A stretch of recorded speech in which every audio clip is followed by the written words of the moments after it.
श्री शिवाय नमस्तुभ्यम। दोस्तों, आप सभी लोग जानते हैं कि मोक्षदा एकादशी आने वाली है और इस बार मोक्षदा एकादशी कब है, 11 दिसंबर को है या 12 दिसंबर को है, इस वीडियो में हम आपको क्लियर करेंगे। साथ ही में आपको मोक्षदा एकादशी का व्रत कब रखना चाहिए ये भी बताएंगे और इसकी तिथि कब से लेकर कब तक है ये भी बताएंगे। साथ ही में आपको मोक्षदा एकादशी के दिन कौन से उपाय करना चाहिए, जिन उपायों को करने से भगवान आपकी मनोकामना को पूर्ण करते हैं, साथ ही में आपकी दुख और परेशानियों को भी जो है वो यहाँ पर दूर करते हैं। तो सबसे पहले हम आपका यही प्रश्न दूर करते हैं कि इस बार जो मोक्षदा एकादशी है वो कब है। सबसे पहली चीज़ दोस्तों, मोक्षदा एकादशी के नाम में ही आप लोग ये बात समझ सकते हैं कि मोक्षदा एकादशी कितनी बड़ी एकादशी होती है और उसका कितना बड़ा महत्व होता है।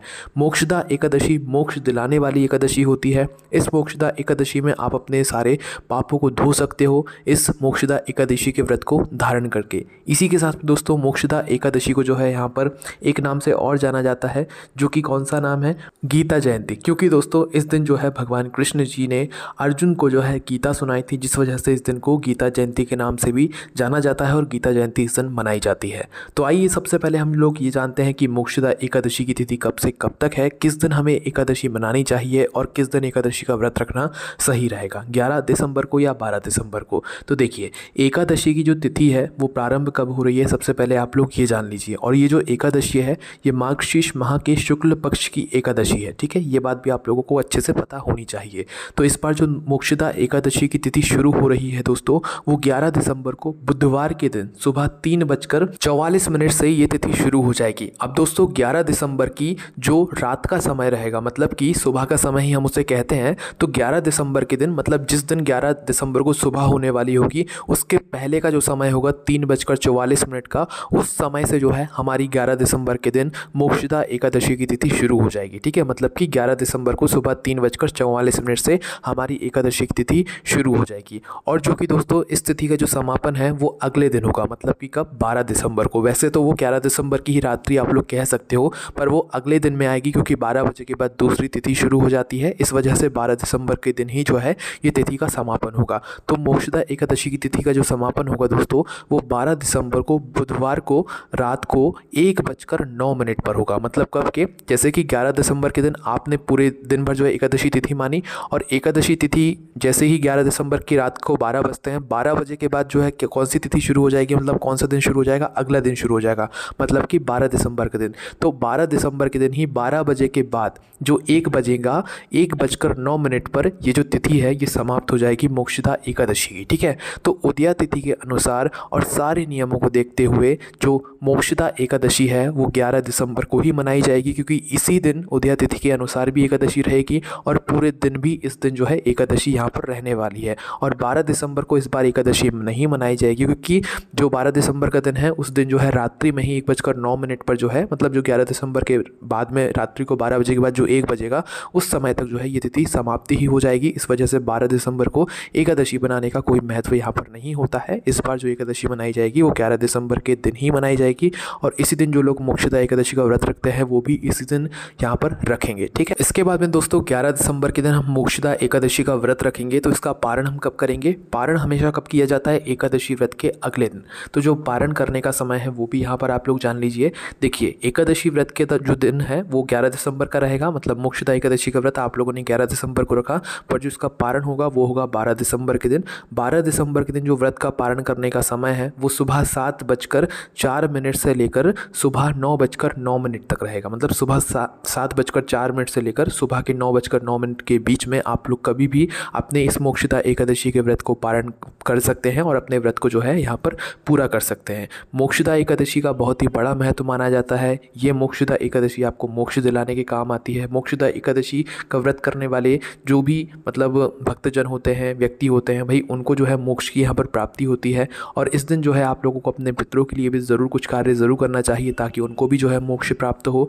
इसी के साथ में दोस्तों अब हम लोग जानते हैं कि मोक्षदा एकादशी के दिन आपको कौन से वो उपाय हैं जो कि इस दिन ज़रूर करने चाहिए, जिन उपायों को करने से आपके जीवन में दुख और परेशानियाँ जो है वो दूर होती है। देखिए, सबसे पहला जो उपाय है वो मोक्षदा एकादशी के दिन वो आप लोगों को कब करना है वो सबसे पहले सुन लीजिए। तो देखिए, ये उपाय बहुत ही आसान है और ये उपाय सिर्फ आपको एक नाम लेकर करना है। उस नाम लेकर अगर आप लोगों ने इस उपाय को मोक्षदा एकादशी के दिन कर लिया अपनी किसी भी मनोकामना पूर्ति के लिए, तो आपकी वह मनोकामना ज़रूर पूर्ण होगी। तो देखिए, ये वाला जो उपाय है ये मोक्षदा एकादशी के दिन आप लोग सुबह भी कर सकते हैं या शाम को भी कर सकते हैं। घर में से जो भी एक बड़ा मुख्य सदस्य होगा वही ये वाला उपाय कर सकता है। विशेष रूप से जो घर की बड़ी माताएं बहनें होंगी उनमें से कोई भी एक माता बहन जो है ये वाले उपाय को कर सकती है। ठीक है, इस उपाय को करने के लिए आप सबसे पहले जो है अपने साथ में कुछ पूजा सामग्री ज़रूर लेकर जाइएगा, क्योंकि ये वाला जो उपाय है ये भगवान शिव जी के मंदिर में जाकर होगा, आपके घर पर नहीं होगा। जो लोग मंदिर नहीं जा सकेंगे उनके लिए भी जो है एक छोटा सा यहाँ पर उपाय है जो कि वो लोग घर पर ही कर सकते हैं, वो भी हम आपको यहाँ पर बताते हैं। देखिए, सबसे पहली चीज़, चाहे आप सुबह उपाय करने के लिए जाओ शिव जी के मंदिर में, चाहे शाम को करने के लिए जाओ,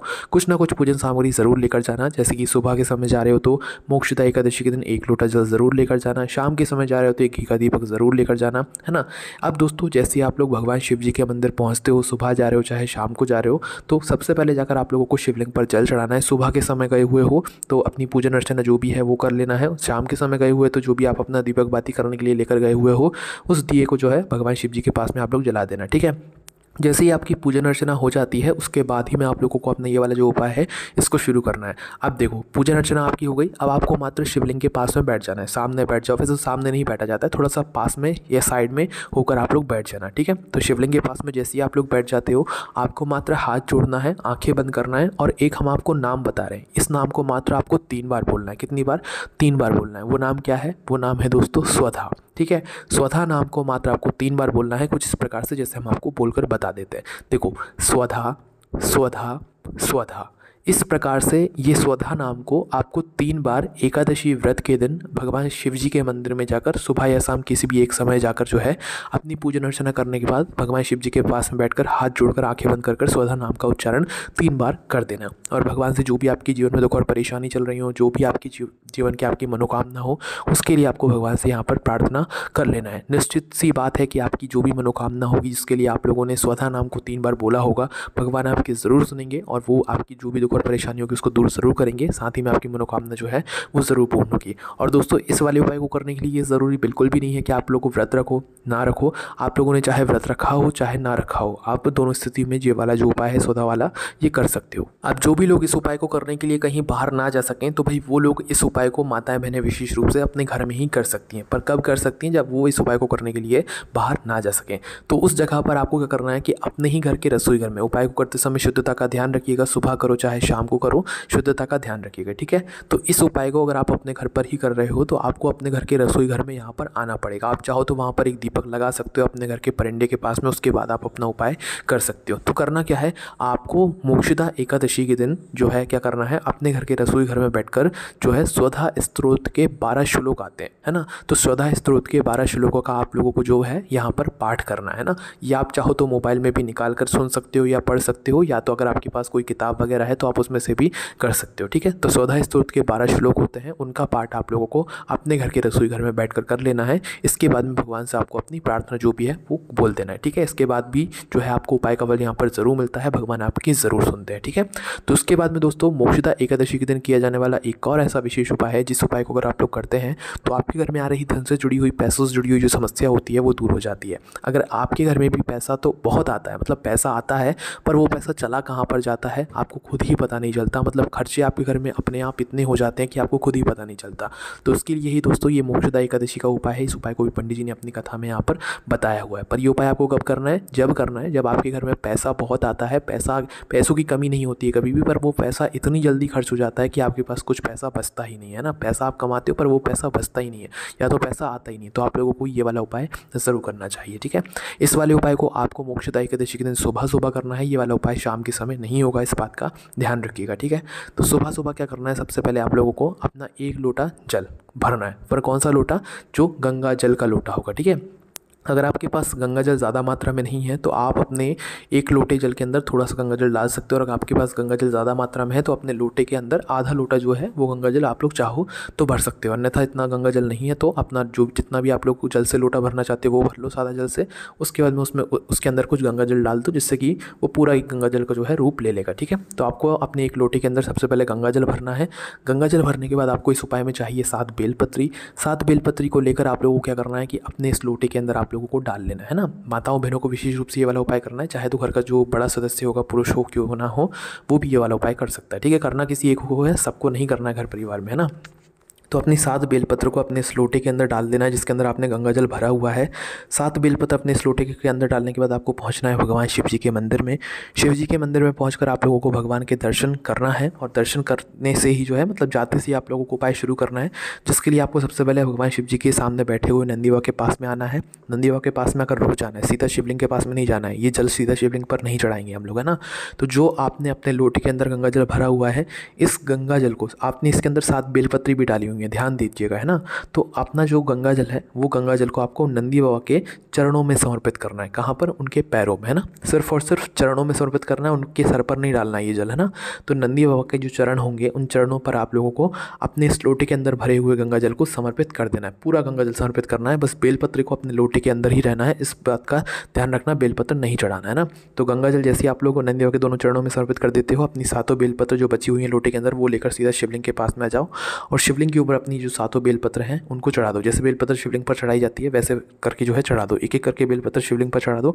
उसके बाद में भगवान से वहीं पर प्रार्थना करो, नंदी बाबा से प्रार्थना करो कि आपके घर में पैसा रुकता नहीं है, टिकता नहीं है, या पैसों की जो भी समस्या है उसका ध्यान करके उसकी प्रार्थना करके भगवान से आपको आशीर्वाद ले लेना है। इसके बाद में आपके घर में पैसा रुकना चालू हो जाएगा, पैसों की जो भी समस्या है वो दूर होना शुरू हो जाएगी। तो इस तरीके से दोस्तों अगर आप लोग इस गंगा जल के अंदर 7 बेलपत्री डालकर ये वाला उपाय कर सकते हो तो भाई आप लोग ज़रूर करके देखना, आपके घर में पैसों की जो समस्या है वो दूर होना शुरू हो जाएगी, आपके घर में पैसा रुकना चालू हो जाएगा। ठीक है, ये उपाय सिर्फ और सिर्फ मोक्षदा एकादशी के दिन ही किया जाने वाला है। बाकी आपको ये क्लियर हो ही गया है कि 11 दिसंबर के दिन ही मोक्षदा एकादशी मनाई जाएगी, चाहे आप कोई से भी वर्ण के हों, भाई आपको 11 दिसंबर के दिन ही जो है इस बार एकादशी मनाना है। इस बार कोई कन्फ्यूज़न नहीं है कि भैया 12 दिसंबर को मनाना है या कब मनाना है, 11 दिसंबर के दिन ही एकादशी मनाना सही रहेगा, और इसी दिन जो है आप लोगों को व्रत भी यहाँ पर रखना है। अगर इसके अलावा आपके मन में कोई भी एकादशी से जुड़ा हुआ सवाल है तो उसे हमसे कमेंट करके यहाँ पर पूछ सकते हैं। ठीक है, ओम नमः शिवाय, जय भोले बाबा, श्री शिवाय, नमस्तुभ्यम।